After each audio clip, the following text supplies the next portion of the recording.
Noticentro 1, CMI. Buenas noches, bienvenidos a las noticias. Los siguientes son los 3 hechos más importantes de hoy en Colombia. El desempleo sigue cediendo, cayó al nivel más bajo desde 2016. Para agosto, el índice de desempleo fue 9,3%. El sector que más generó empleos fue el de manufacturas. Sin embargo, 2,3 millones de personas en Colombia están desocupadas y la informalidad se ubicó en el 55,9%. Ampliación de esta noticia en nuestra emisión nacional a las 9 de la noche. Un verdadero drama vivieron cientos de ciudadanos que intentaron sacar el pasaporte este viernes en la capital de los colombianos. Este fue el panorama en la sede de la Cancillería. Filas eternas se registraron durante el día y es que el próximo lunes se vence el contrato con la empresa que expide los documentos. Aunque el gobierno intentó hacer la licitación para escoger un nuevo operador, el proceso quedó completamente desierto, por lo que hay incertidumbre sobre lo que pueda pasar a partir del 3 de octubre.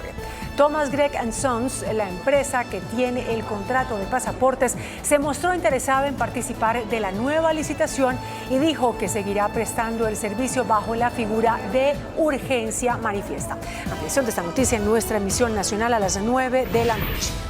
El ministro de Minas, Andrés Camacho, anunció un paquete de medidas para resolver la crisis financiera de las empresas comercializadoras de energía. Habilitarán 2 billones de pesos a través de líneas de crédito de Findeter y cubrimiento por concepto de los subsidios de energía. Se espera que las medidas garanticen la operación del sector en favor de una reducción de las tarifas de energía. Vamos a hablar más de esta noticia en nuestra emisión nacional a las 9 de la noche. Las siguientes son las noticias más importantes del mundo hoy.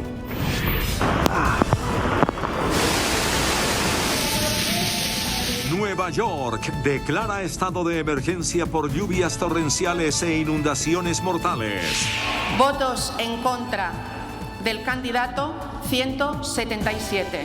Líder conservador Alberto Núñez Feijóo fracasa en su plan para investirse como nuevo presidente del gobierno español. Se despeja el camino para Pedro Sánchez. Alarmante informe señala que el 88% de los cubanos viven en la pobreza extrema. Argentina eliminará impuesto a la renta antes de las elecciones. Ataques suicidas en Pakistán dejan más de 50 muertos y decenas de heridos.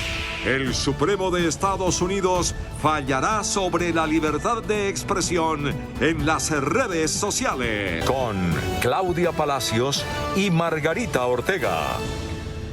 Nueva York se declaró en estado de emergencia por las lluvias torrenciales que ocasionaron graves inundaciones.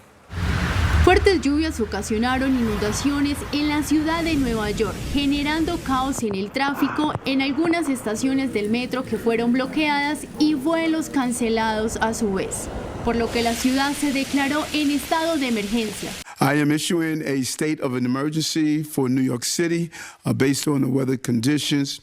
And I want to say to all New Yorkers, this is time for heightened alertness and extreme caution. If you are home, stay home. If you are at work or school, shelter in place for now. Some of our subways are flooded, and it's extremely difficult to move around the city.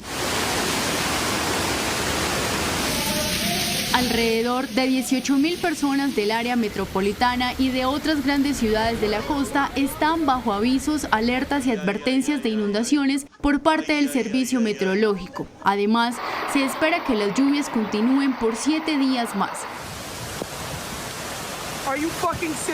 Según autoridades, las inundaciones también se dan por el taponamiento de los alcantarillados que no permiten el flujo del agua. En España fracasa la investidura del conservador Alberto Núñez Feijóo y no logra el apoyo suficiente para ser presidente del gobierno. El camino queda abierto para que el socialista Pedro Sánchez busque ser investido nuevamente. Núñez Feijóo Alberto. Sí. El líder del Partido Popular recibe el rechazo del Congreso en la segunda votación. Votos a favor del candidato 172. Votos en contra. Silencio, estamos. Silencio, silencio. Votos en contra del candidato 177. Un voto nulo. El resultado fue el esperado. Núñez Feijóo no será presidente del gobierno español en esta oportunidad.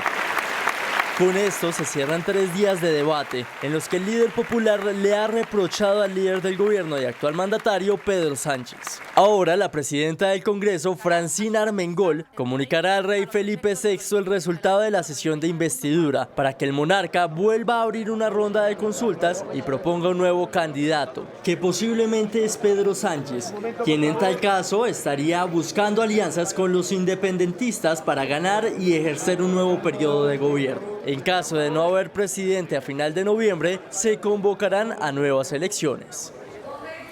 Un nuevo informe del Observatorio Cubano de Derechos Humanos reveló que el 88,8% de la población cubana vive en la pobreza extrema. El Observatorio Cubano de Derechos Humanos, OCDH, publicó el reporte que exhibe la creciente preocupación por la seguridad alimentaria y las dificultades para adquirir productos básicos de la canasta familiar. Según el sexto informe sobre el estado de los derechos sociales en Cuba, elaborado a partir de 1.354 entrevistas en 75 municipios, la tasa de pobreza ha subido 13 puntos en un año. Si se incluye dentro de esta categoría a quienes ingresan a menos de $1.90 diarios para una familia de 3 personas. El informe también menciona que en lo que va del año 2023 aumentó 5 puntos la preocupación por la crisis alimentaria, quedando en 70%, que encabeza una lista de problemas a las que se le suman el bajo nivel de los salarios, un 50%, y la inflación con un 34%. El OCDH atribuye el empeoramiento de la situación a la crisis estructural y acumulada y a la falta de voluntad política de las autoridades para hacer los cambios que el país necesita. Argentina aprueba la eliminación del impuesto de renta para miles de trabajadores y jubilados a menos de un mes de las elecciones presidenciales. El Senado del país suramericano convirtió en ley el proyecto que elimina el impuesto a las ganancias para más de 800.000 trabajadores y jubilados, después de la media sanción que obtuvo en la Cámara de Diputados. La ley significa que ciertos empleadores y jubilados argentinos ya no estarán sujetos a pagar este impuesto sobre sus ingresos, que este es un tributo que se aplica a las ganancias o a los ingresos que una persona o entidad haya obtenido a lo largo de un periodo fiscal. Esta iniciativa fue impulsada por el ministro de Economía y candidato a la presidencia por el oficialismo, Sergio Massa. 27.725 es la ley que termina con el impuesto a las ganancias en el salario de los y las trabajadores argentinos. El salario no es ganancia, es remuneración. A partir de esta aprobación de ley, en cambio, solo serán grabados los ingresos que superen el equivalente a 15 salarios mínimos vitales y móviles mensuales argentinos. Quedó hospitalizado el presidente de Brasil, Luis Inácio Lula da Silva, luego de que se le practicara una operación de cadera. El mandatario de 77 años se le puso un implante de cadera luego de haberse quejado de dolor en los últimos meses. El reporte médico indica que la cirugía transcurrió con normalidad. Estados Unidos ofrece una recompensa de $5 millones por información sobre los responsables del asesinato del candidato a la presidencia de Ecuador, Fernando Villavicencio. El secretario de Estado, Antony Blinken, sostuvo que el país norteamericano continuará trabajando para llevar ante la justicia a individuos que buscan socavar los procesos democráticos a través del crimen violento. El juicio de Odebrecht en Panamá por sobornos se aplazó para el 2024. Un juzgado fijó para julio del año entrante el juicio a 25 personas, entre ellas los expresidentes Ricardo Martinelli y Juan Carlos Varela, por cargos de blanqueo de capitales debido a sobornos millonarios entregados por la constructora brasilera para conseguir contratos de obras públicas en Panamá. Un ataque suicida en una mezquita de Pakistán dejó al menos 52 fallecidos y 50 heridos. Una mezquita en Pakistán fue atentada en medio de una festividad religiosa, evento en el que los musulmanes honran el aniversario del nacimiento del profeta Muhammad. dejando al menos 52 fallecidos y 50 heridos, por lo que el jefe del gobierno interno de Baluchistán anunció 3 días de luto para expresar la solidaridad con las familias de los fallecidos. Hasta el momento no se han identificado los autores de los hechos. La violencia en Pakistán tiene un aumento desde la llegada al poder de los talibanes afganos en Kabul en agosto del 2021, lo que reactivó los ataques en las provincias fronterizas con Afganistán. En lo que va del año, 389 personas han fallecido y 656 resultaron heridas, según un informe del Instituto de Estudios de Seguridad y Conflictos de Pakistán. A los 90 años murió Dianne Feinstein, la senadora que más tiempo ha servido en el Congreso estadounidense. Feinstein fue una pieza clave de la política californiana durante 3 décadas y fue elegida por primera vez senadora en 1992. La muerte de la congresista del Partido Demócrata, quien se encontraba activa en su cargo, otorgará al gobernador de California el poder de nombrar a un legislador para que cumpla el resto del mandato de Feinstein hasta enero de 2025. El sindicato automotriz extendió la huelga a nuevas fábricas en Estados Unidos. Tras 2 semanas de protestas contra los 3 fabricantes más grandes de carros, el presidente del sindicato, Shawn Fain, anunció que otros 7,000 trabajadores de una planta de Ford en Chicago se unirán. También dijo que los negociadores sindicales siguen hablando con las 3 empresas para llegar a un acuerdo que beneficie a todos. Las redes sociales vuelven al Tribunal Supremo de Estados Unidos, que debatirá y fallará sobre la libertad de expresión. Los jueces anunciaron que estudiarán el caso con el fin de mantener un control sobre los contenidos publicitarios en las redes sociales. Por su parte, los estados de Texas y Florida no apoyan las políticas públicas que hay al respecto, con el argumento de que esas leyes imponen cierta censura a los usuarios. Y WhatsApp presenta nuevas funciones que incluyen inteligencia artificial. La empresa tecnológica propiedad de Mark Zuckerberg está de lanzamiento. Stickers, chats y nuevas funciones con base a las tecnologías revolucionarias con uso de inteligencia artificial son el combo perfecto que se suma a las numerosas herramientas de WhatsApp.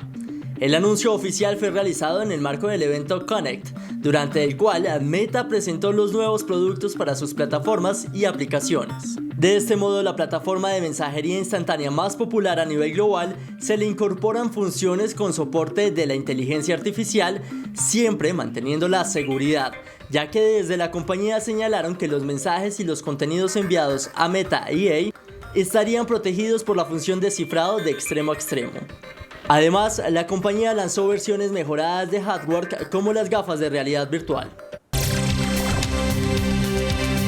Hola, muy buenas noches, bienvenidos a Entrevistas Canal 1. Recuerden que este es el horario que ocupa nuestro director Yamid Amat en Pregunta Yamid, de lunes a viernes a las 8:30, a esta hora, todos los días.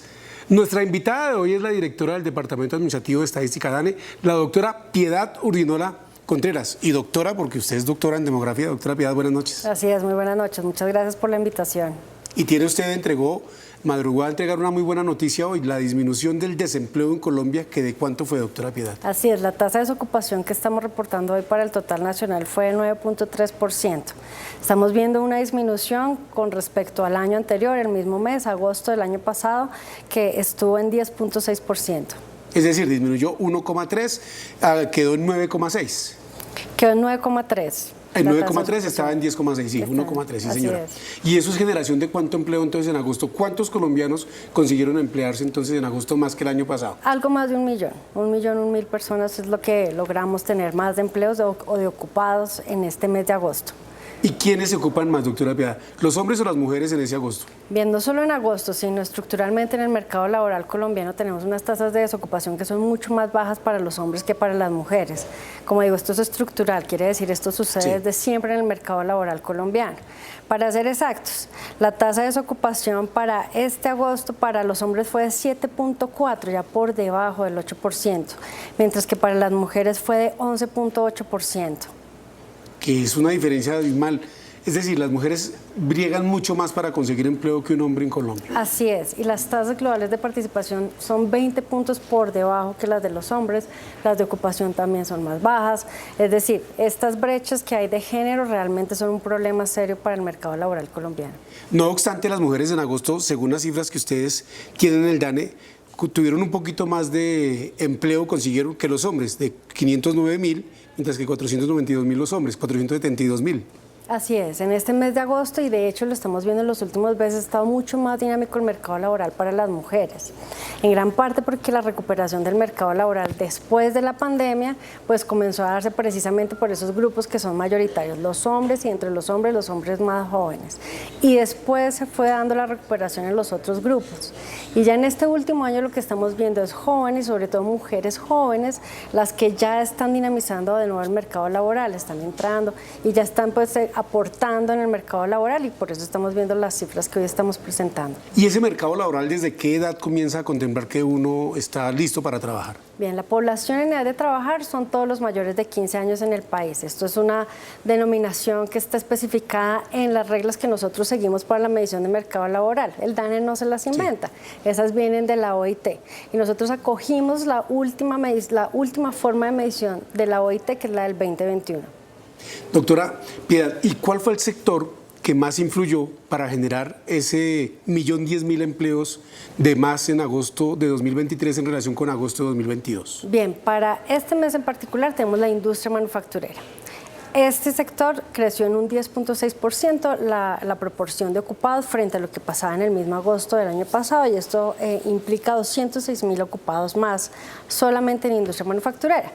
Le siguen, y es muy importante, administración pública y defensa, educación y atención a la salud humana, que también es otro sector que viene muy dinámico en estos últimos meses. Con 184.000 empleos. Con 184.000 empleos de más, sobre todo el tema de la salud ha estado bastante dinámico, tanto en el mercado laboral como en la producción económica, y tenemos agricultura, ganadería, caza, silvicultura y pesca, que también nos aportó 178.000 mercados.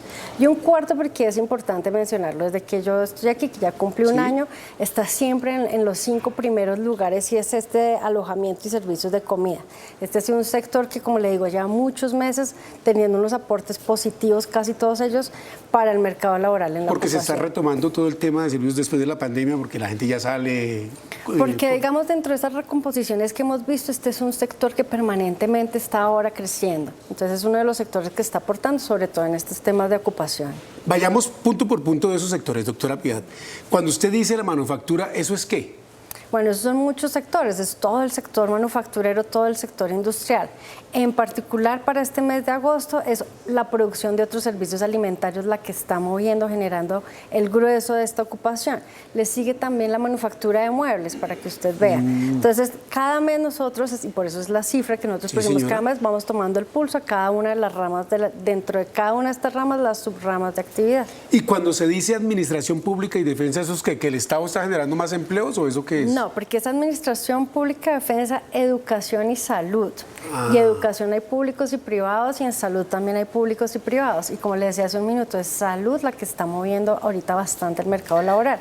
Se están abriendo muchas clínicas nuevas, se han abierto nuevas IPS también en el país, y pues empiezan a contratar también personal que hace parte de todo el personal de salud, tanto en el sector público como en el privado. Que no deja de ser paradójico, mientras en el Congreso, aunque no es su tema ese político, lo suyo es lo técnico, se discute una reforma a la salud que ha generado bastante controversia en el país. Llamativo ese fenómeno que usted dice de que se genera empleo por nuevas entidades de prestadoras de salud que se abren en Colombia. Doctora Piedad, pero no todo es positivo en ese ambiente. Hay sectores como el de comercio, por eso vemos al doctor Jaime Alberto Cabal quejarse mucho, y sobre todo el de la reparación de automotores. El sector automotriz pues ha venido descendiendo en las ventas y no demás. ¿Cómo se explica ese fenómeno y cómo son las cifras? Bien, reparación y comercio están en una misma rama pegadita. Entonces ellos dos combinados tuvieron un descenso de 139.000 ocupados para este mes de agosto.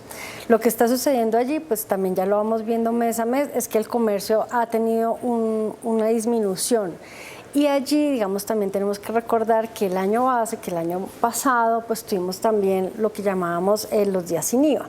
Entonces, el último día sin IVA fue para julio del año pasado, y pues desde ahí, digamos, no se volvieron a tener y esto pues también generó unos impactos importantes en el comercio. Ahora, esos días sin IVA tenían, al siguiente mes se bajaba el comercio, ¿no? Había como un compensatorio, era un poco lo que veíamos cada que pasaban estos días sin IVA. Pero siempre el golpe para ese sector fue 139.000 empleos menos en agosto de 2023 que en agosto de 2022. Así es. ¿Y eso sustancialmente es por los días sin IVA? No. No, hay muchas razones. Digamos, el comercio viene sin duda alguna pues teniendo ya unas caídas, ¿no? Que venimos reportando tanto en mercado laboral como en crecimiento económico. Pero dentro de esas explicaciones tenemos el año base, tuvimos pues unos crecimientos muy altos, de nuevo, tanto en mercado laboral como en el crecimiento económico. Sobre todo en el crecimiento económico pues tuvimos unos crecimientos que fueron muy altos, y luego dentro de ellos pues tenemos también algunos factores como puede ser el día sin IVA. Doctora Piedad, y el tema que relaciona el DANE de también 75.000 empleos menos en agosto en gas, agua, suministro de energía, ¿eso por qué? Bueno, esto sencillamente pues son recomposiciones que hacen las empresas, de nuevo públicas y privadas, que hacen el suministro de todos estos servicios públicos, como bien lo menciona, son gas, electricidad, recolección de basuras, y allí en particular lo vemos en el sector de recolección de basuras, donde estamos teniendo una caída un poco más alta. Y el tema de generar más empleo cuando el país entra en una especie de recesión. Estamos en desaceleración, pero ya hay algunos economistas que dicen que vamos a estar en recesión. ¿Cómo se explica esa contradicción? Más empleo ante temores e incertidumbre por lo que pueda acontecer con la economía nacional. Bien, pues primero equiparemos las cifras un poco, ¿no? Sí, las cifras de producción económica, las del PIB, que son las que miden el crecimiento tradicionalmente, pues son cifras que hemos presentado hasta el segundo trimestre del año. Esta es una cifra de agosto, solamente del mes de agosto. Entonces, primero allí tenemos un descalce entre los periodos de tiempo que estamos comparando. En segundo lugar, pues lo que tenemos que pensar allí es lo que está sucediendo en la economía como un todo. Digamos, el PIB se quedó cortico y lo sabemos todas las oficinas de estadísticas del mundo, muchos economistas también muy prestigiosos, y por eso también tenemos que medir muchas otras cosas que en el PIB no se incorporaban. Tenemos, por ejemplo, las cuentas ambientales, que las llamamos cuentas satélites, la cuenta satélite de trabajo doméstico no remunerado, las cuentas de cultura y de otros productos que, digamos, cuando se concibió el PIB no estaba allí. Dentro de esas cuentas satélites estamos viendo un crecimiento muy importante también en la economía colombiana. Hay dos sectores que están creciendo bastante, son todos los que tienen que ver con estos temas ambientales y son también los que tienen que ver con cultura, recreación y deporte. Entonces allí es importante también tener en cuenta estos sectores, que cuando los medimos en el mercado laboral, pues ellos sí están allí incorporados todos. Entonces, pues de alguna manera también, digamos, es importante resaltar no solamente el PIB básico, sino todas las cuentas satélites. Y segundo, para aclararle pues a usted y a todos quienes nos están viendo en este momento, que recesión es cuando hay dos periodos consecutivos con un crecimiento negativo. No hemos reportado un crecimiento negativo en el último año. Hay una desaceleración porque veníamos de unos crecimientos que alcanzaron niveles muy altos, hasta el 12%, niveles de 8%, que son niveles que Colombia no había visto nunca, son también históricos en el crecimiento del PIB, de nuevo, el PIB clásico que estamos midiendo. Entonces, pues no hay tanta contradicción. Cuando ya sumamos todos estos factores, pues lo que estamos viendo es una desaceleración, todavía no hay una recesión. Desaceleración más no recesión, todavía no hemos entrado en recesión. Lo que pues dicen los analistas, pues bueno, ya lo veremos porque son proyecciones de ellos. Claro, y eso también lo explica el hecho de que mes a mes, en julio de 2023, el desempleo había sido 9.6, ¿cierto? Y agosto bajó solo 0,3 al ubicarse en 9.3, ¿verdad? Que explica el fenómeno de la desaceleración que se está explicando. Porque en relación con el mes pasado, pues con el año pasado fueron 1,3 puntos porcentuales, mientras aquí 0,3. Aquí es también importante revisar tanto las cifras económicas de PIB como las cifras de mercado laboral. Es mejor tomarlas siempre estacionalizadas. Cuando comparamos directamente mes a mes, cometemos el error de meter la estación ahí adentro. O sea, lo que estoy haciendo no es correcto estadísticamente. Es mejor no estadísticamente, sino por cómo funcionan las cosas. Pensemos en mitad de año, esta es la temporada de mitad de año, o en diciembre, la temporada de diciembre. Entonces siempre va a haber mejores tasas de desocupación en esos puntos porque pues ahí están las temporadas. Entonces lo mejor es revisar la tasa desestacionalizada, y cuando revisamos esa tasa desestacionalizada, que también hoy la publicamos, pues tenemos para este mes de agosto, precisamente estamos revisando el menor valor desde enero de 2018 para el país, 9.3, que la comparo frente al mes anterior de nuevo desestacionalizada, y para el país era 9.4, entonces pasamos de 9.4 a 9.3, pero esos números se van siempre haciendo todo ese proceso de desestacionalización mes tras mes. Y ese paso que dice 9.3, 9.4, 9.3, ¿qué implica en generación de empleo y qué implica para un país como Colombia, aterrizando eso, doctora Piedad? Que estamos mejorando, digamos, en el mercado laboral, en la tasa de desocupación, pues vemos esta mejora, vemos que el mercado laboral está mucho más dinámico, tenerlo por debajo de 2 dígitos pues es algo deseable, pero sobre todo en las condiciones que estamos observando. ¿Cuáles son esas condiciones? Estamos viendo que está aumentando la participación, está aumentando la ocupación, está saliendo gente por fuera de la fuerza laboral y cayendo la desocupación. Y además la informalidad lentamente, tímidamente, pero también va bajando. Digamos que esto es como todo lo que es deseable dentro del mercado laboral. Entonces lo que estamos viendo es realmente el comportamiento que es deseable para el mercado laboral. Regresamos con nuestra invitada de hoy a Entrevistas Canal 1 y la buena noticia del descenso del desempleo en Colombia. La directora del DANE, la doctora Piedad Urdinora Contreras. Doctora Piedad, hablamos antes de comerciales de la tasa de participación. ¿En cuánto está ese porcentaje? Esta tasa global de participación está en 64.4%. Esto quiere decir que la gente que está saliendo a participar, que quiere estar trabajando, alcanza 64.4% de ese gran total de los mayores de 15 años. Es decir, que por cada 100 personas que salen a buscar trabajo, ¿lo consiguen 64,4 personas? No. Entonces. No, ahí lo que tenemos es los que están saliendo a buscar trabajo y los que estamos trabajando. Ahí estamos pegaditos todos. Es decir, ¿consiguen trabajo? No, porque están también los que están saliendo a buscar trabajo. O sea, ¿cómo mide uno la tasa de participación? ¿Mide a quien busca también trabajo? Claro. ¿Así no lo consiga? Claro, que al final son los desocupados. Esos son nuestros desocupados. Los que salieron a buscar pero no encontraron son los desocupados, que es la tasa que está ya por debajo de 10%. Ah, perfecto. ¿Cuántos colombianos tienen hoy empleo Colombia de acuerdo con las cifras que usted maneja? 23.161.000 colombianos están ocupados en este mes de agosto. ¿Que eso es positivo? Claro, eso es bastante positivo. ¿Y cuántos no tienen trabajo, doctora Piedad, de los que salen? Hablando de la tasa de participación. Bien, y la población desocupada alcanza 2.368.000. Que esa es la gente que tiene edad para trabajar y que no consigue trabajo. Exactamente, que quieren trabajar, están haciendo esfuerzos por buscar un trabajo, pero no logran encontrar un trabajo. Doctora Piedad, ¿y la informalidad cómo va? En un país donde siempre se quejan que la informalidad supera el 50%. Así es, pues Colombia también tiene este problema estructural que son unas altas tasas de informalidad, siempre las ha tenido, pero lo que estamos viendo ya son unas reducciones desde lo que está sucediendo en la pandemia.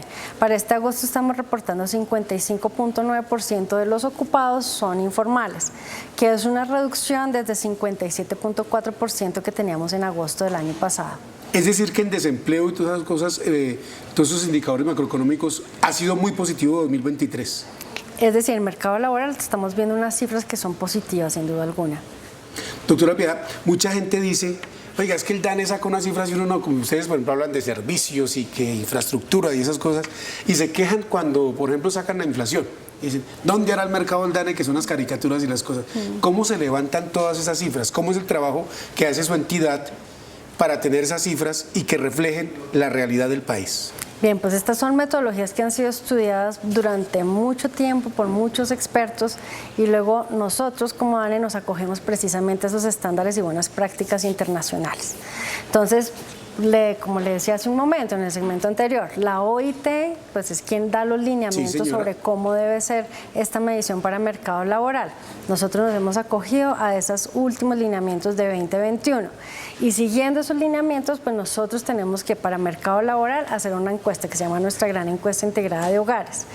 Esa encuesta pues va precisamente a los hogares colombianos en unas muestras que son completamente aleatorizadas, pero que son representativas para que representen al total del país y a los subgrupos que queremos estar dibujando. Ciudades, departamentos, cuando ya acumulamos el año entero y el total nacional. Doctora Piedad, el tema hoy de la canasta familiar, hablando de eso. Antes eran unos pocos productos, 33, después 55, después... Hoy, ¿cuántos productos integran la canasta familiar de de un hogar colombiano? Son muchísimos productos, porque nosotros tenemos ahora una actualización que hicimos precisamente para IPC en la que combinamos la encuesta nacional de presupuesto de los hogares y tenemos también toda la otra información de lo que vamos recogiendo mes a mes, todos los meses cuando recolectamos dónde merca el DANE, ¿no? Todas las tiendas de barrio, los supermercados, tiendas de descuento, droguerías, en fin, recorremos muchísimos establecimientos todos los días del mes recogiendo la información de todos los precios de esa canasta que salió de la encuesta nacional de presupuesto.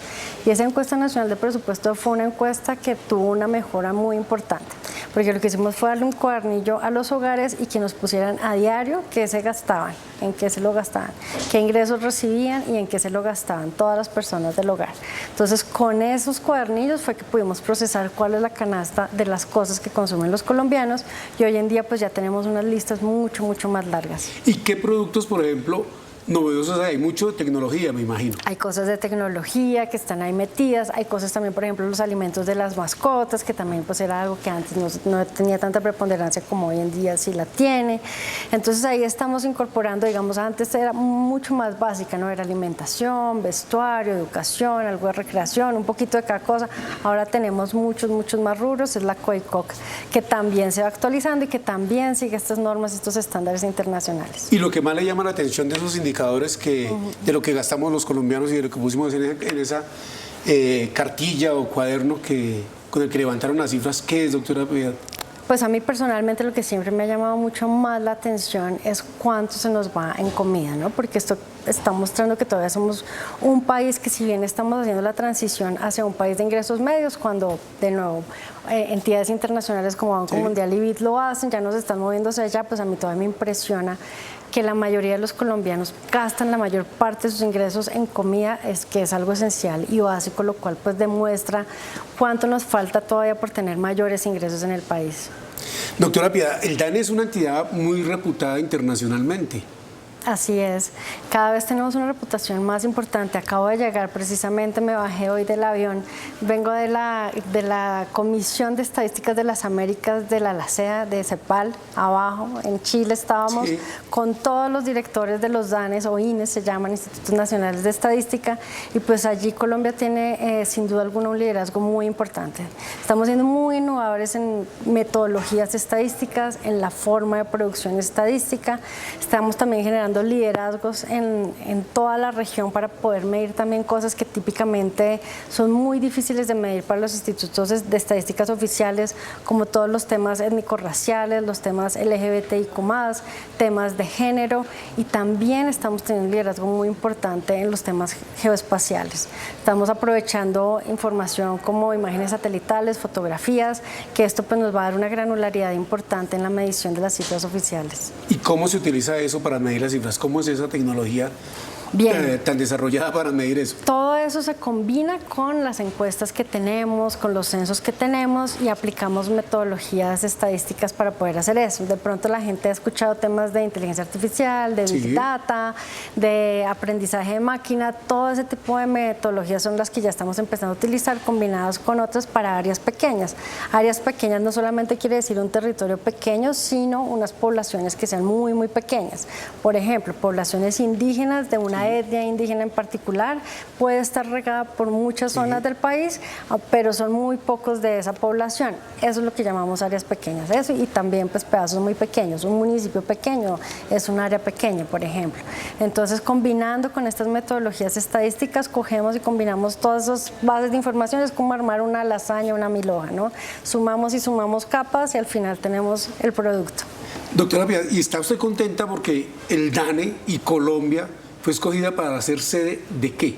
Uy, pues sí, ahí le voy a dar una gran noticia. Tienen ustedes la primicia, vamos a ser la sede del 5º Foro Mundial de Datos. Esto es traernos como el Mundial de Fútbol, pero en datos al país. Y fue elegida Medellín. De la misma manera aplicamos frente a Naciones Unidas, así como se aplica para el Mundial de Fútbol, así se aplicamos. Exacto, aplicamos el DANE. ¿Y a quién derrotamos, doctora Piedad? Derrotamos a muchos países, derrotamos a países africanos que querían llevárselo, derrotamos a países europeos que otra vez querían repetirlo allá. Y entonces pues vamos a traérnoslo para noviembre 12 al 14 del próximo año, de 2024. Vamos a tener esta gran fiesta que va a ser el Foro Mundial de Datos en Medellín. ¿Y quiénes participan en un Foro Mundial de Datos? ¿Cuáles son los jugadores? Los jugadores son todas las entidades que son usuarias y productoras de información a nivel mundial. Esto es como el Foro Mundial Económico, el famoso World Economic Forum, pero en los datos.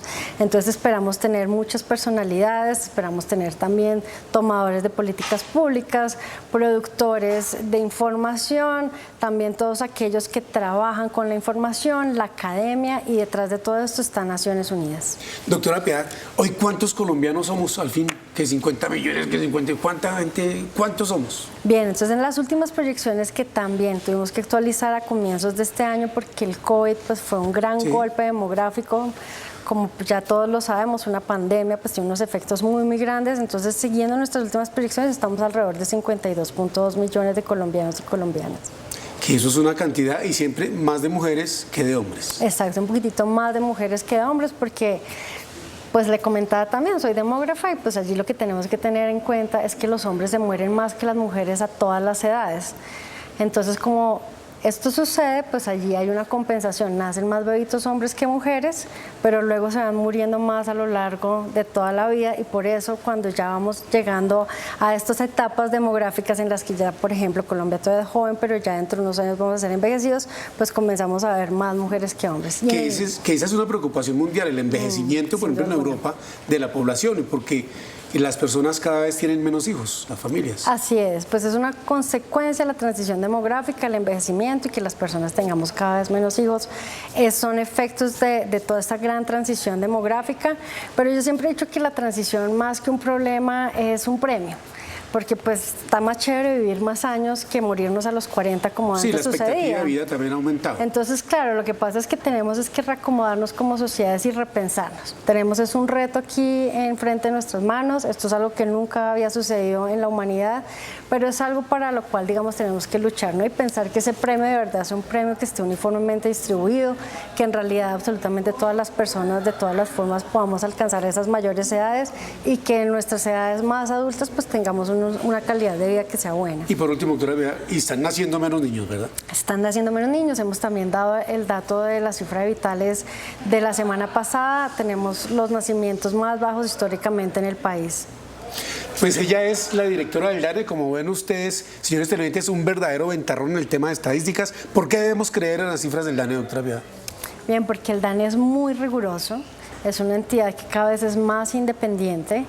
Vamos ya muy pronto a firmar nuestra ley de estadísticas y esto va a hacer que siempre sea así para el DANE, garantizar esta independencia técnica y que sigue todos estos lineamientos y estándares internacionales y que además se preocupa por ir mejorando, como le decía, siempre innovando con nuevas técnicas estadísticas. Doctora Piedad, muchas gracias por participar en Entrevistas Canal 1. No, a usted muchas gracias por la oportunidad. Y a ustedes, televidentes, muchas gracias por la sintonía. La buena noticia entonces, el desempleo en agosto en relación con 2022 bajó a 9,3%, 1,3% menos y la creación de nuevos empleos de 1.010.000 más. Los invitamos a continuar aquí en Noticentro 1 CMI con las noticias del día. Buenas noches. Noticentro 1 CMI. Cae el desempleo en agosto. 1 millón de personas consiguieron empleo en el último año según el DANE. Gobierno anunció medidas para estabilizar tarifas de energía. Dura arremetida del fiscal contra el presidente. La paz total parece una paz criminal, dice. Emboscada de disidencias en Cauca. 1 militar muerto y 6 heridos. Fiscalía cita a declarar a Laura Ojeda, esposa de Nicolás Petro. Invaden y destruyen finca palmicultora en Antioquia. Gobierno denuncia a exministro Fernando Ruiz por compra excesiva de medicamentos. Colapsan oficinas de expedición de pasaportes.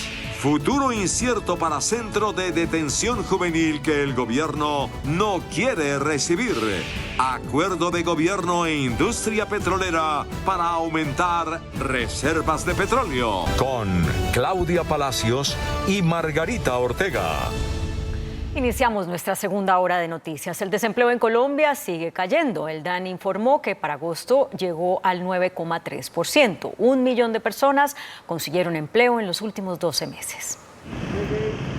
El desempleo se ubicó nuevamente en una cifra de un dígito. En junio fue de 9,3%, julio 9,7% y agosto 9,3%, lo que se traduce en 2,3 millones de colombianos sin empleo.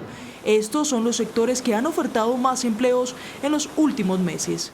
Principalmente se dio por las actividades de la industria manufacturera, donde se dieron 206.000 personas adicionales entre agosto de 2022 y agosto de 2023.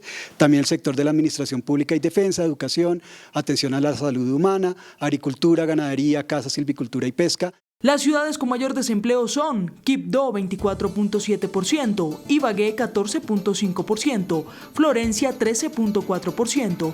Entre tanto, la informalidad se ubicó en el 55,9%. Esta informalidad se da principalmente, y siempre han estado los históricos de la parte rural, que representan como el 80% de informalidad, y es allí principalmente donde el gobierno debería enfocar los esfuerzos para reducir la informalidad.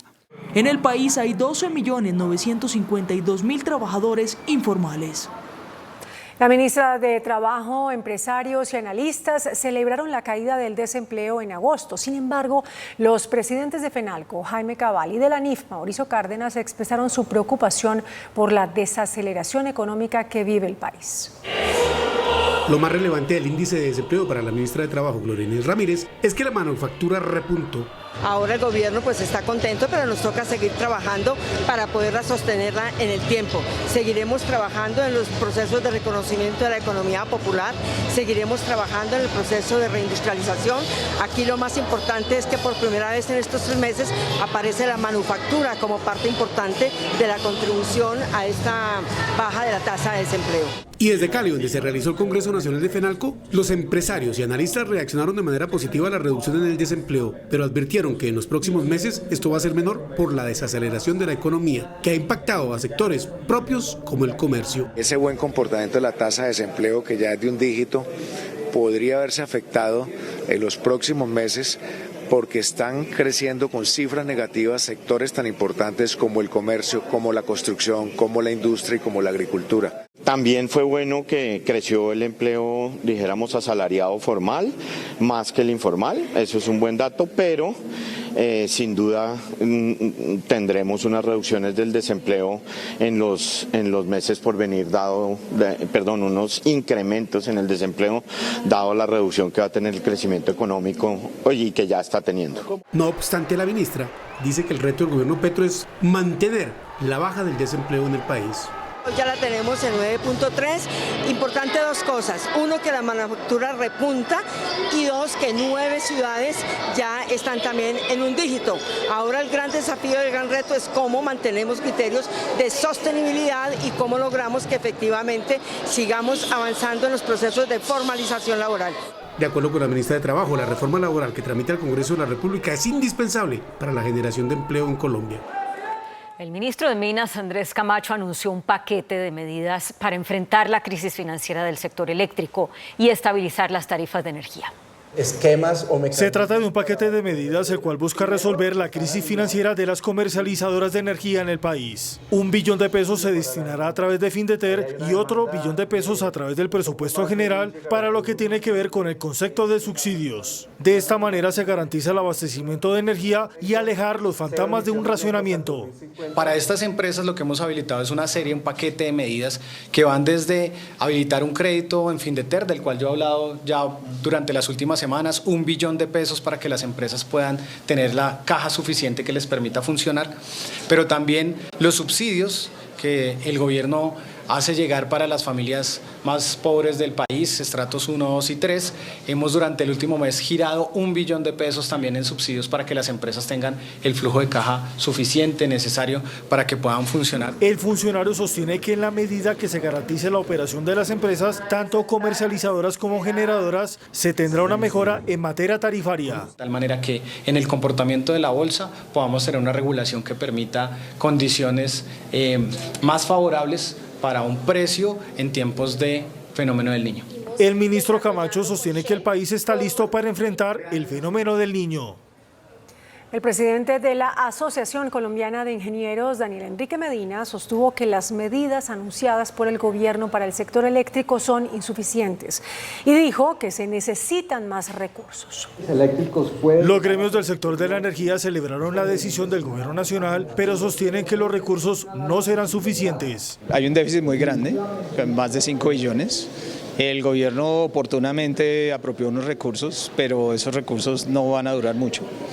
1 billón de pesos, y el riesgo de las comercializadoras tienen un estrés financiero fuerte, y lo que nosotros consideramos es que hay que tener una solución más definitiva para evitar ese estrés financiero que ellos llaman apagón financiero y que terminemos pues afectando a todos los consumidores. Es un riesgo alto. También se pone de ejemplo la experiencia de otros países donde se puso en riesgo la inversión, afectando la operación del sistema eléctrico. Lo primero que uno coge en un análisis pues, de una empresa es, lo primero que yo tengo que cortar es inversión. O sea, paro inversión y sigo con la operación del día a día y miro a ver hasta dónde me aguanta el tema y hasta dónde soluciono ya hacia adelante la situación. Pero ese, digamos, es como lo que ha pasado en otros países. Se continuará con las mesas de trabajo con el gobierno nacional. Duras críticas hizo el fiscal Francisco Barbosa al presidente Gustavo Petro en el marco del Congreso de FENALCO. Dijo que la paz total parece más una paz criminal. Durante su intervención en el Congreso Nacional de Comerciantes Empresarios en Santiago de Cali, el fiscal general de la Nación, Francisco Barbosa, cuestionó frente a más de 1.000 asistentes el accionar del presidente Gustavo Petro. Nos teníamos que poner la camiseta para representar los 49.920.000 colombianos que no están presos y que no han cometido delitos en Colombia, no los 80.000 que están presos. Cuando uno es presidente, cuando uno es fiscal de un país, uno no es el fiscal ni el presidente de los presos, sino el fiscal de los colombianos de bien. El fiscal también expresó su desacuerdo con la paz total que propone implementar el gobierno en el país. Este año ya han sido asesinados 63 miembros de la fuerza pública, 34 civiles, se han realizado 269 atentados terroristas y tenemos 3.266 órdenes de captura contra los cabecillas que han asesinado líderes sociales,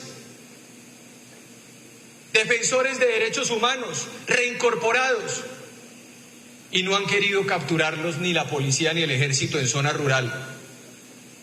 Mientras tanto nos solicitan que levantemos las órdenes de captura de esas cabecillas para que sigan matando colombianos. Eso no se llama la paz total, eso se llama la paz criminal.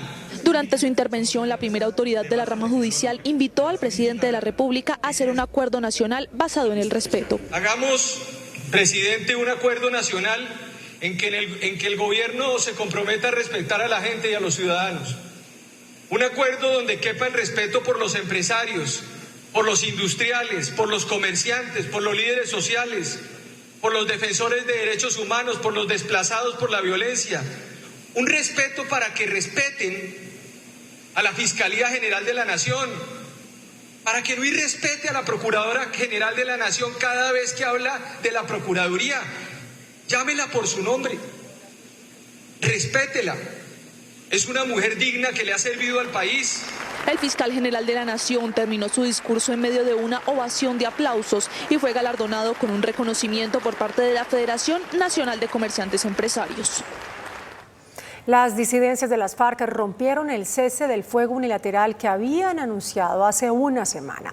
En una emboscada en el departamento del Cauca asesinaron a un militar e hirieron a 6 uniformados. Fuertes hostigamientos se están presentando en el departamento del Cauca por parte de las disidencias de las FARC, específicamente de hombres de alias Iván Mordisco del Estado Mayor Central. Un cabo asesinado, otro militar desaparecido y al menos 6 heridos es el balance. Señor Gustavo Petro, repetir fórmulas como la clásica de llevarnos derrotados a la mesa no funcionará con esta generación de las FARC-EP. Se reportan fuertes combates en Argelia, Cauca, varios soldados muertos y heridos. Asumamos el reto de construir la paz, señor presidente. Por medio de un video, alias Iván Mordisco expresó al presidente Gustavo Petro que quiere la paz y que un cese del fuego bilateral es inminente. La instalación de la mesa y el decreto de cese al fuego bilateral temporal de carácter nacional y territorial está a la vuelta de la esquina, luego de un año de muchos tropiezos, pero también de muchos esfuerzos de las delegaciones y la comunidad internacional. No permitamos que todo se vaya a la basura. Con respeto, lo convocamos a que tomemos decisiones y paremos la guerra.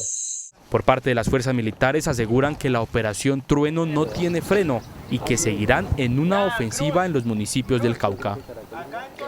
Luego de visitar Colombia, el relator especial de Justicia de Naciones Unidas, Fabián Salvioli, alertó por el recrudecimiento del conflicto y la no aplicación de la reparación a las víctimas. Un enfático llamado a erradicar definitivamente la violencia en Colombia y alcanzar la paz. Alcanzar la paz a través de la justicia y la garantía irrestricta de los derechos humanos sin discriminación. Se refirió a la no implementación de los acuerdos de paz. Hay víctimas, familiares de víctimas que a mí me han dicho que han tenido que dar 5 veces muestra de ADN. Eso es inaceptable, porque además es una revictimización. Un llamado hizo al expresidente Álvaro Uribe Vélez. Un ataque es un ataque a la paz, y el ataque a la paz es inaceptable. Yo lo que creo es que, además, cada quien debe rendir cuentas en relación a lo que ha hecho. Y el expresidente Uribe tiene responsabilidades en relación a los hechos cometidos durante su gobierno y además cuando él era gobernador. Una mayor preocupación hay en los ámbitos de la verdad, justicia y reparación. La violencia contra los firmantes del acuerdo de paz no cesa. En el municipio de Tame, en Arauca, fue asesinado Jairo Alexander Toroca, un exguerrillero que se acogió al proceso de paz. La víctima fue atacada por hombres armados en un caserío. Desde la firma del acuerdo han sido asesinados 396 desmovilizados. La Fiscalía citó a declarar a la esposa de Nicolás Petro, Laura Ojeda, y a la mamá de ella, Katia Burgos, para establecer los temas que hablaron el presidente Gustavo Petro y su hijo en la reunión que tuvieron en octubre de este año realizada en Barranquilla. La Fiscalía entrevistó a Laura Ojeda, actual pareja de Nicolás Petro, y Katia Burgos, madre de Nicolás, y otros asistentes de la reunión en busca de conocer los detalles del encuentro. Toda clase de suspicacias se han generado con esa visita. La visita de un padre a su hijo con 40 semanas de embarazo. La intimidad del hogar está constitucionalmente protegida. Yo no entiendo cómo se pretendió, a través de diligencias judiciales, establecer o conocer qué fue lo que pasó en esa reunión y en esas conversaciones padre e hijo.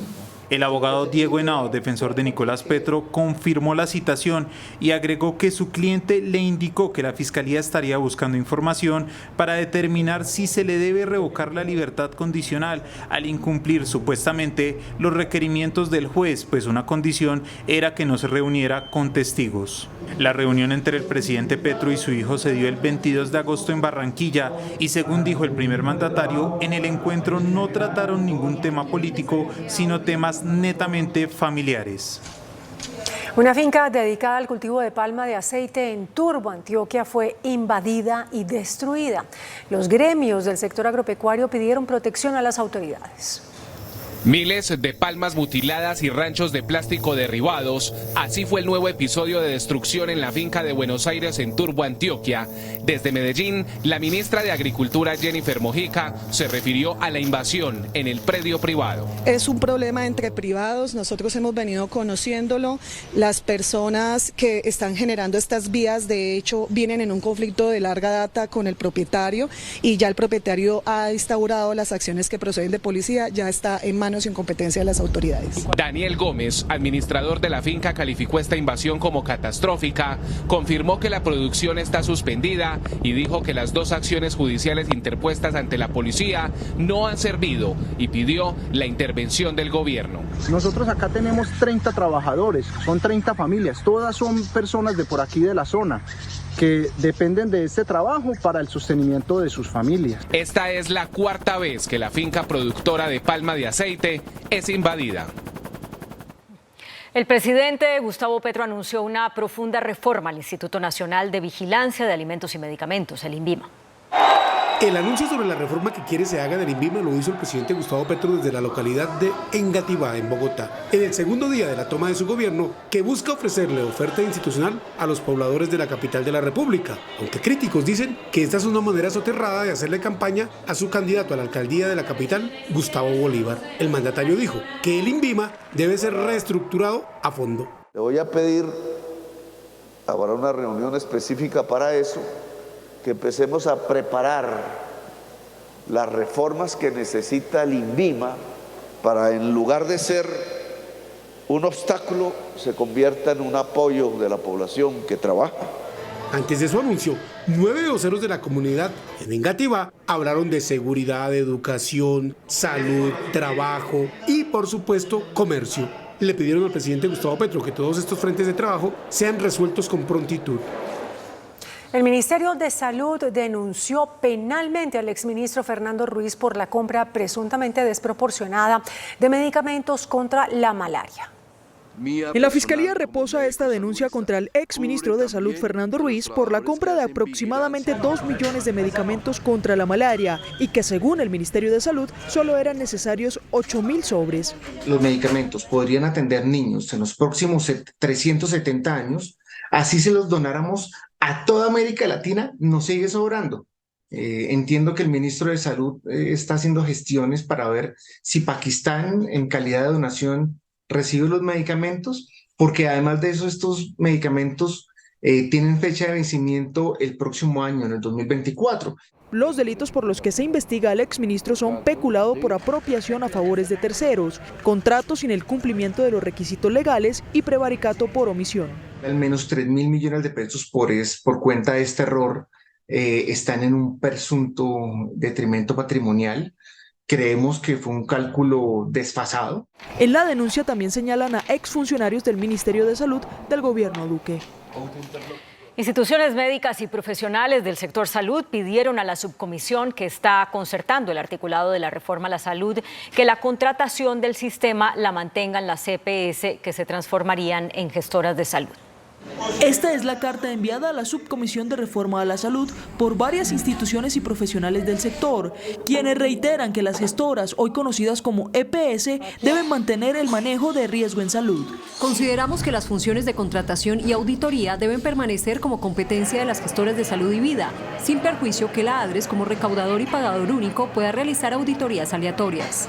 Aunque en la subcomisión avanzan en la concertación de varios artículos, el de las funciones de las EPS sigue generando distancia entre los congresistas. Sin embargo, algunos de nuestros colegas de la oposición manifiestan que están dispuestos a irse y que ellos dicen que presente el informe hoy mismo. Nosotros hemos planteado que tenemos nos asiste toda la voluntad de concertar y que si toca solicitar un plazo hasta el lunes de la próxima semana, nosotros estamos dispuestos para hacer un ejercicio de revisión de varias de esas proposiciones. El informe final se presentará la próxima semana. Rechazo generó la toma violenta adelantada por varios indígenas a la sede de la revista Semana. La Fiscalía investiga el caso. A las 2 de la tarde de este viernes ingresó a la fuerza un grupo de indígenas a las instalaciones de la revista Semana en el norte de Bogotá. El Cuerpo Técnico de Investigación CTI adelantará las investigaciones del caso para determinar los posibles hechos de vandalismo y hacer la respectiva judicialización. Entraron a la fuerza, rompieron el vidrio, hirieron a una persona de la seguridad y con actos, pues digamos, bastante agresivos. Estaban amedrentando inclusive personas que estaban en el primer piso, entonces es muy grave. El presidente Gustavo Petro trinó. Rechazo que se ejerza violencia sobre cualquier medio de comunicación. Toda la sociedad, incluido el presidente, tiene derecho a expresarse sin violencia. Miren quién violó el derecho a la libre expresión cuando cortó las redes de internet. Eso no debe volver a suceder en Colombia. Le doy mi respaldo, la policía es garante de la libertad de prensa y la policía mantiene ahora una expectativa mayor sobre las sedes de los medios de comunicación. Esta comunidad indígena ha sido recibida en buenos términos por la administración distrital, siempre se le ha acompañado, se le ha brindado todas sus garantías y pues el llamado que hacemos es a que seamos respetuosos de la ciudad. Quien también se pronunció por parte del gobierno nacional fue la ministra de Trabajo, Gloria Inés Ramírez. Pero también nos ha llamado para que los periodistas no sean incendiarios. todo lo contrario, que aprendamos todos a convivir pacíficamente. Por su parte, el ministro del Interior, Luis Fernando Velasco, también rechazó la expresión de violencia por medio de un video enviado a los medios de comunicación. Caos por la expedición de pasaportes en el país. Largas filas se vieron en las sedes de la Cancillería y es que el lunes se vence el contrato con la empresa que fabrica los documentos. Un verdadero drama vivieron cientos de ciudadanos que intentaron sacar el pasaporte este viernes antes de que se venza el contrato con la empresa que los expide.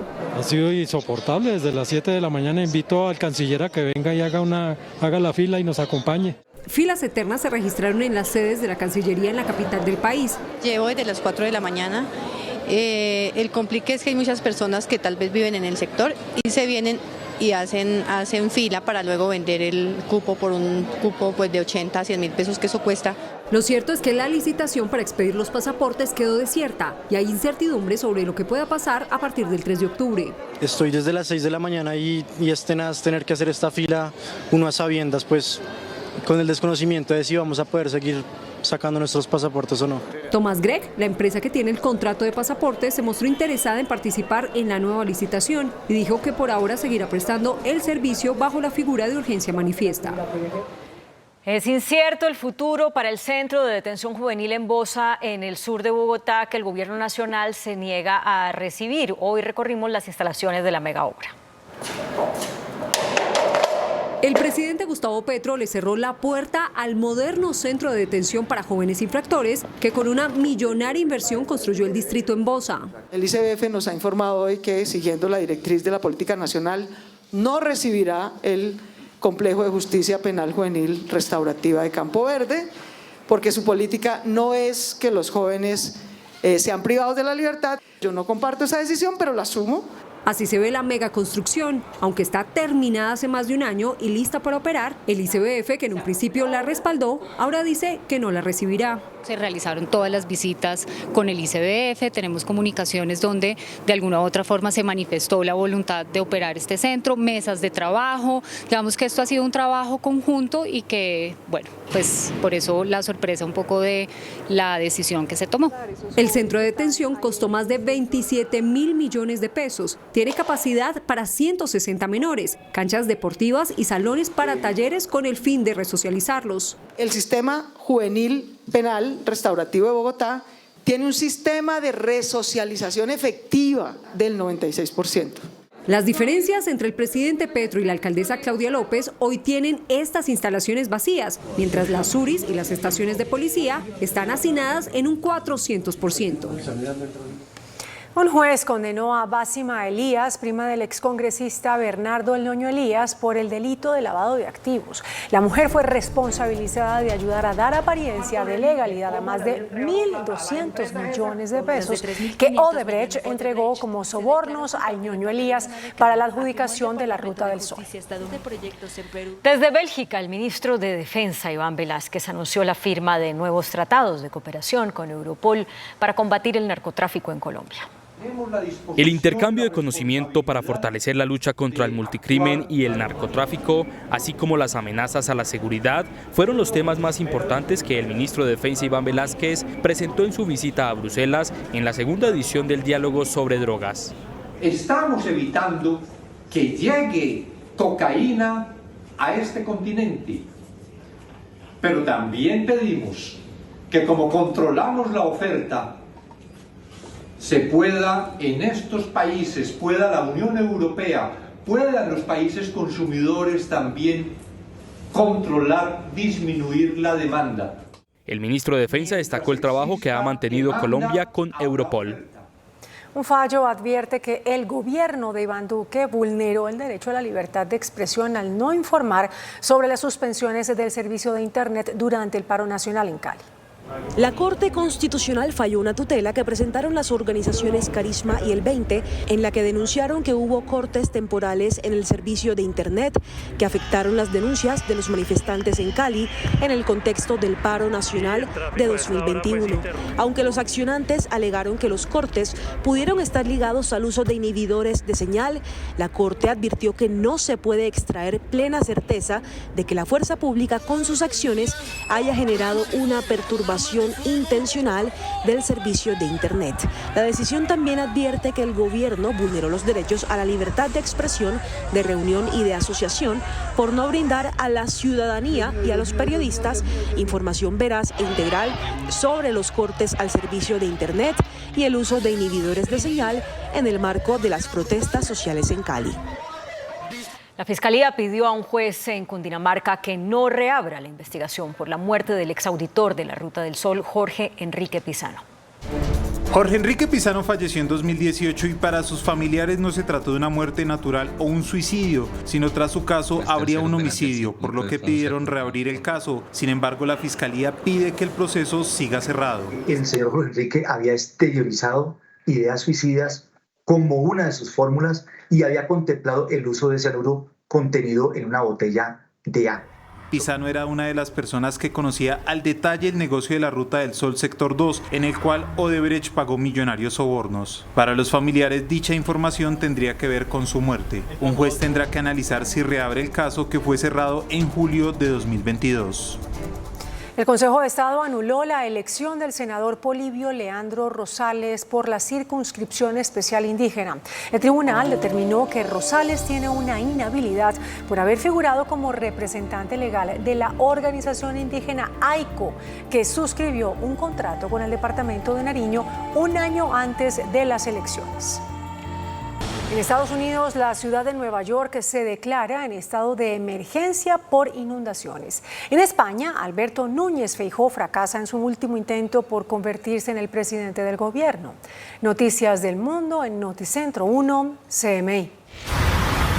Nueva York se declara en estado de emergencia por lluvias torrenciales que inundaron la ciudad, generando caos en el tráfico, algunas estaciones del metro bloqueadas y vuelos cancelados, por lo que la ciudad se declaró en estado de emergencia. Fracasa la investidura del conservador Alberto Núñez Feijóo y no logra el apoyo suficiente para ser presidente de España. El líder del Partido Popular recibió el rechazo del Congreso en la segunda votación. A un día del cierre del año fiscal, el intento por mantener abierto el gobierno federal de los Estados Unidos por parte del presidente de la Cámara de Representantes, Kevin McCarthy, fracasó al ser rechazado por el ala dura de la derecha, lo que hace seguro el cierre del gobierno. La Junta Directiva del Banco de la República mantuvo en 13,25% las tasas de interés. La noticia económica del día. Por mayoría, la Junta Directiva del Banco de la República decidió mantener las tasas de interés en 13,25%. La medida es como consecuencia de que la inflación disminuye, pero no a los niveles esperados. Circunstancias propicias para que no baje al ritmo que necesitamos la inflación en los próximos meses. Eso sería un primer riesgo muy importante. Se mantienen riesgos como el alza en los precios de la gasolina y el fenómeno del Niño. Y a eso se suma, por supuesto, la posibilidad de que haya afectaciones asociadas con los precios de los alimentos como resultado del fenómeno del Niño o temas relacionados con el comportamiento de los precios de la energía. El Banco de la República mantendrá un monitoreo permanente sobre los índices de inflación. El ministro de Hacienda, Ricardo Bonilla, sostuvo que a la fecha no hay decisiones para modificar la regla fiscal. La posibilidad de buscar una modificación o cambios a la regla fiscal fue descartada por el ministro de Hacienda, Ricardo Bonilla. Sostiene que no se tiene un documento o un proyecto en firme para presentar al Congreso de la República. Cualquier modificación de la regla fiscal es un proyecto de ley que tiene que discutir y aprobar el Congreso de la República. Por lo tanto, no hemos ni pensado, ni construido, ni diseñado un proyecto de ley para radicar en el Congreso. Sin embargo, sí se tienen unas mesas de trabajo para analizar el tema de las finanzas públicas con el director de Planación Nacional, Jorge Iván González. Lo que hay es una discusión filosófica de si los contenidos actuales de la regla fiscal son o no son y cuáles serían las expectativas de examinar en el largo plazo qué es lo que hay que hacer allí. Pero no hay ningún proyecto en curso y el gobierno se ha comprometido a respetar la regla fiscal y así lo ha hecho y lo va a seguir haciendo. El gobierno se compromete a cumplir con la regla fiscal. La presidenta de la Agencia Nacional de Hidrocarburos, Clara Guatame, anunció un acuerdo para aumentar los niveles de reservas de petróleo y gas en Colombia.